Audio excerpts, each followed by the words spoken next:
Welcome to Editors on Editing. I'm your host, Glen Garland. Joe Walker has worked as a composer, a sound editor, and a film editor, but it's his brilliant work on Harry Brown and Life in a Day, as well as his collaborations with filmmaker Steve McQueen on Hunger, Shame, and 12 Years a Slave, for which he is nominated for the BAFTA, the Eddie, and the Academy Award that have brought him to the forefront of his craft. Thank you so much for being here tonight, Joe. Thank you. So I was wondering how you and Steve McQueen ended up working together in the first place. We met on interview for Hunger, which was his first feature film. I read the script and I really wanted to do it. Hunger was this amazing opportunity to look at something dispassionately. I don't think it paints either side as good or bad. I mean, I think it's clear what was going on in that prison, but it's almost like in a Petri dish. And I feel like most of Steve's movies have that dispassionate quality about them. I mean, 12 Years a Slave, you definitely identify more with the slaves, but you still get the sense that there was this sort of reasoning that had been perpetrated through the culture. I mean, I feel sorry for many of the characters in that piece. I mean, the Epps household, there's no child. There's a horrendous kind of repression of his feelings for one of the slaves that results in violence. He's a complex man. He's a horrendous man, but he's, shown in full light. So was it in the script to start the narrative midway through where he's a slave and then you flash back to him as a free man? What was the choice there?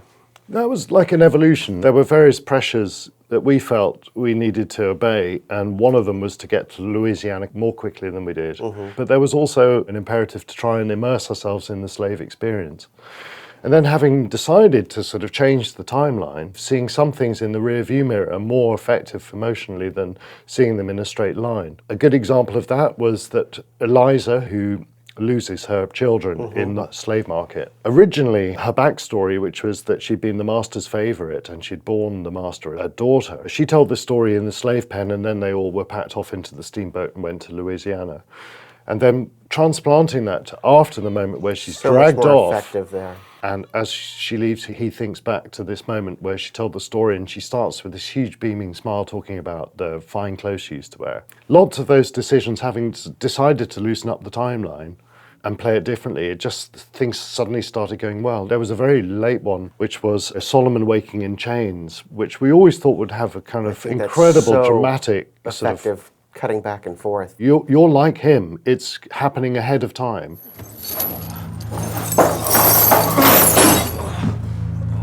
Hamilton, we must hurry. One too many libations? Halfway there.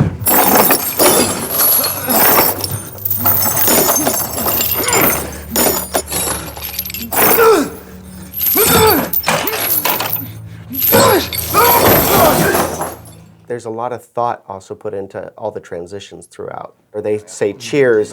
Cheers. Cheers.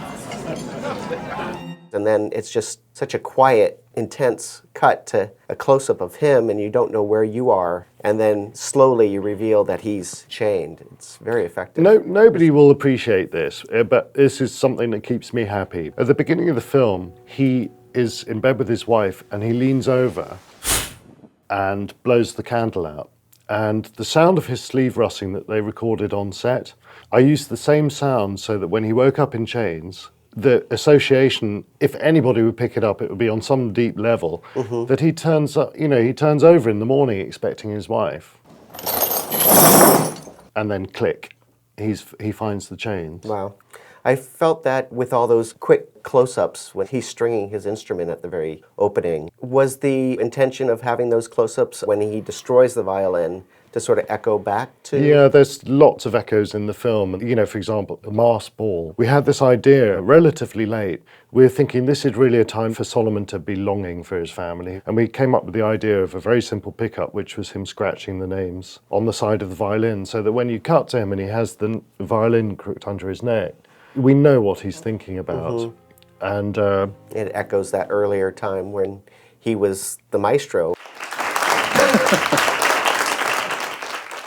He gets off the steamship and he sees these guys with the masks on, and you flash back to him getting the wallet. Tell me about placing that there. I have, the the great weapon of Chiwetel's fantastic face on the dockside, and had lots of shots where we could sort of pin that thought.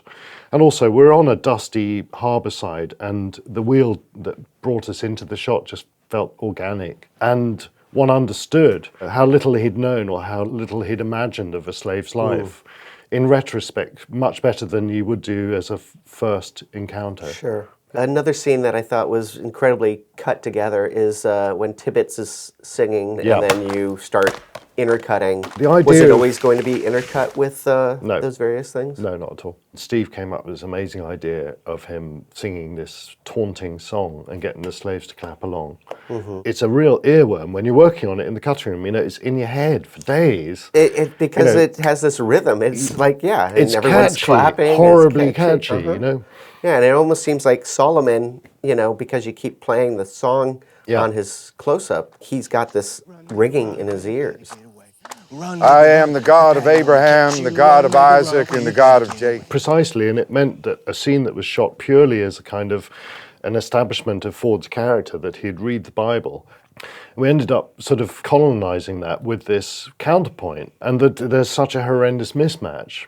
Most of the films that you guys have worked on have this poetic, almost lyrical quality to them. Sean Bobbitt, the DP, and Steve have worked together for a long period. They joined at the hip. There's a certain choice that they make about how they shoot, which hands me great benefit because everything is incredibly concentrated. They prefer long takes as and when they can do it. And certainly for key scenes, they were always planned to be long, sustained takes. If there's something wrong, it's wrong with the instruction.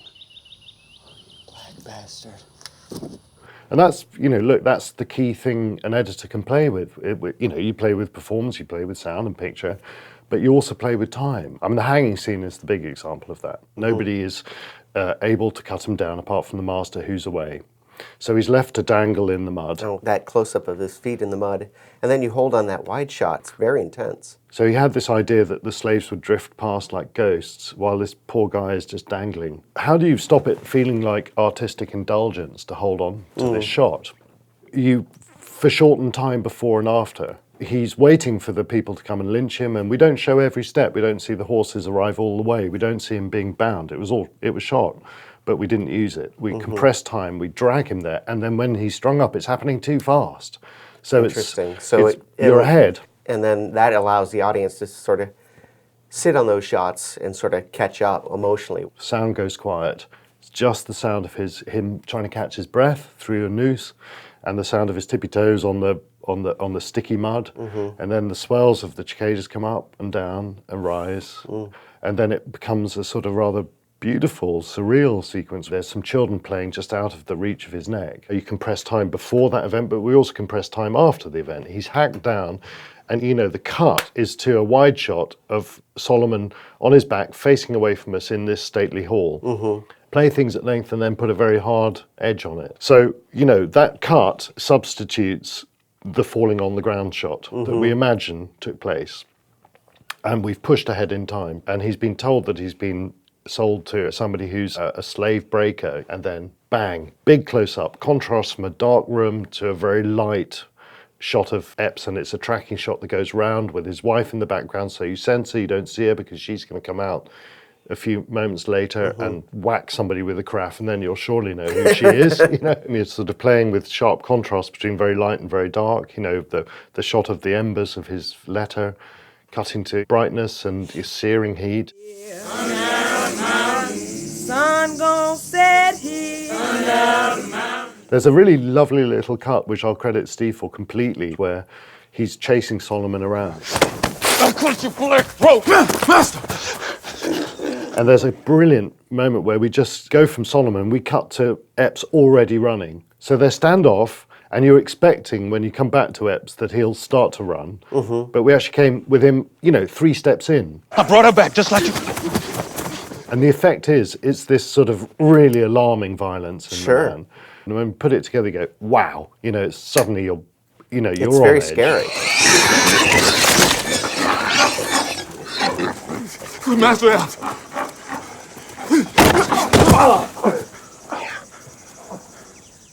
We were using things like the cicadas as a kind of orchestral score. And the rise and fall of them is very interesting. When we were down in Louisiana, in the evening they sort of go into the zzz, which just seemed to go with his insanity. It's deafening. I mean, it is technically deafening. How involved are you with the sound and that sort of Very. I mean, I find it very hard to cut without perfecting the sound, to bring out the rhythms of the piece. Another scene that I thought was really horrific and effective is where Solomon, he's told by Mistress Epps to go get supplies. Yeah. And you think maybe he's considering trying to make an escape. One of the kind of early responses you felt about Solomon was he was noble, but there's also an element of slight frustration. Why doesn't he pick up a gun? We hopefully show the process. They're denuded, they're separated, they're given a different name, they're completely set against each other, and more to the point, if they go outside of that circle, then they're so visible from their skin that, that they're on the run, and there's a far more excruciating consequence of that. It's also powerful to see them being hung in the one shot. Actually, the film is really restrained. But it feels more horrific because it's restrained. And because you care about the people it's happening to. True. Steve, he had this book, which was a book of postcards that people had taken of lynchings. Can you believe? In the book, on one side, you'll see the decimated bodies of two brothers. This is where the idea came from. And they've been burnt as well. And on the back, somebody had written, "Went to a fantastic barbecue last night." Ah. It's sick. Uh-huh. Yeah.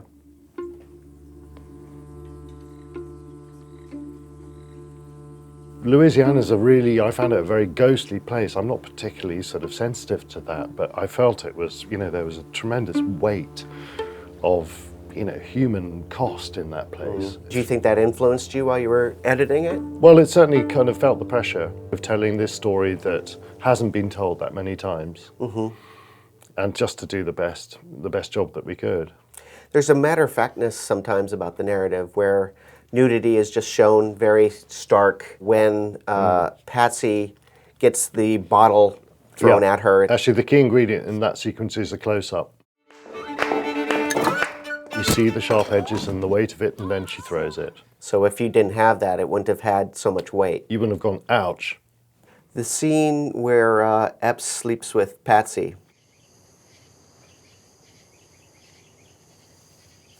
It's all tight, but sometimes we're off of Patsy and just on Fassbender while he's choking her. Yeah. You were sort of holding back information and it made it more horrific. It's just so well put together. Tell me about that. Oh, God bless you, thank you. His particular close-up was very inspired, just a very inspired performance, you could just tell. Mm-hmm. And I think the choice was just to try and capture that moment where, he's raping her and yet he's crazy enough to kind of reach out in tenderness to her. There's sort of massive contradictions in his head, and it was actually just really clear, when you saw the rushes that we needed to do this way.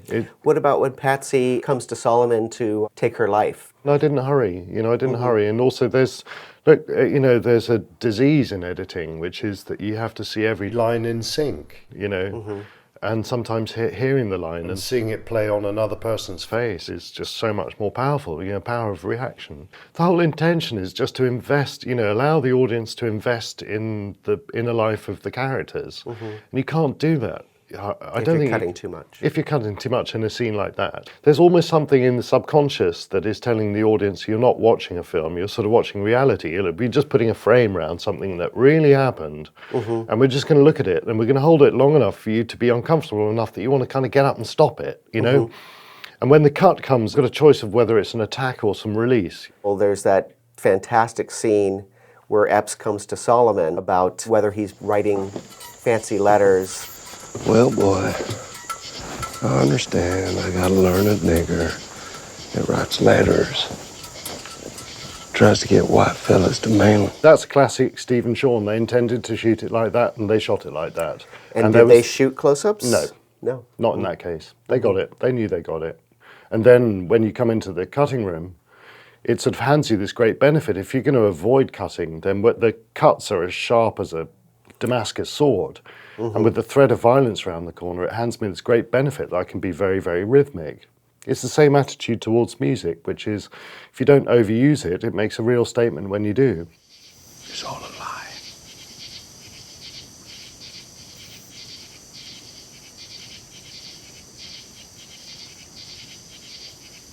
I'll be damned.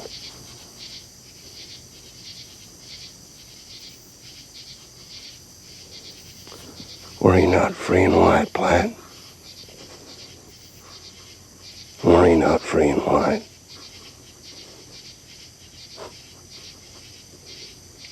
The dialogue in that is fantastic, but then lots of the story we're choosing to trim down as many words as we can possibly get away with, and then try to play things as non-verbally as possible. It's just the most powerful way of telling stories, you know, it's sensory cinema. I noticed that that's something that you guys do a lot, and maybe that's what makes the films very lyrical and poetic, is that there is like this sort of stripping away this economy of words. I'm not prejudiced against them, but, you know, I grew up in, you know, as a composer, and I was always much more drawn to the instrumentals than I was the lyrics. You hold a very long time when they're walking back to Epps's plantation. Tell me about that. The idea of that scene was to give it time to kind of feel Solomon's pain at returning, to also telling the story that there's cotton as far as the eye can see. And then, Well, I noticed that there's a lot of times where you get into Solomon's head throughout the whole movie. 12 years, the big journey in the cutting room was trying to kind of sharpen what's going on in his mind, and certain choices you can make in the cutting room which help that. And Steve, you know, is so expert at this. But things like, for example, he joins in a song, Roll Jordan Roll, but at the beginning of the shot he doesn't join in. He's never seen himself as one of them. And I think there's a very definite step in his character, and it's just visible by that choice of how do you play it and how long do you play it before he changes. And when he does change, you know, you pick the take where he sings with passion. Roll, Jordan, roll. Roll, Jordan, roll. My soul arise in heaven, Lord. Another shot that was very effective was where Solomon, at the end, has given maybe his death warrant to Brad Pitt's character. And that one shot on his face for, I think it's almost a minute and a half. I don't know if that was meant to be there or if that was something that you had found in the dailies, and then suddenly you cut to the field with the hoe coming down. It really jolts you. At the time, the reasoning behind that shot was this. It was an afterthought. I was wondering about that. We don't want to put up chevrons that say 1846, because if you're halfway through the film and you've only done 3 years or something, then it's not going to help, you know. I was actually happy that you guys chose not to do titles, because I thought that the titles actually would have made the audience feel much more comfortable. What's the best clock? And the best clock is Chiwetel's face. It was to look at the despair. And there's also, I think I noticed sort of retrospectively that we'd sort of tailed the sound down just before the cut. I've realised I do it quite a lot. And it sort of feels almost a bit like when two people are on the street and they're fighting. You know, when they stop talking, you know that somebody's going to swing a punch. And sort of tailing the sound down towards the end just felt like, you know, a semicolon, but also expecting a punch. It's interesting that you say that, because my grandfather was a concert violinist with the Chicago Symphony. Wow. And he would always play this one piece where he'd go, dun, dun, dun, dun, dun, dun, dun. Surprise dun, symphony. and it would get quieter and quieter, and dun, dun, dun. And then he'd suddenly go, "Whoop." He lulled you into this sort of almost sleep-like state and then hit you so hard. And I feel like that's very exactly similar. what we're doing.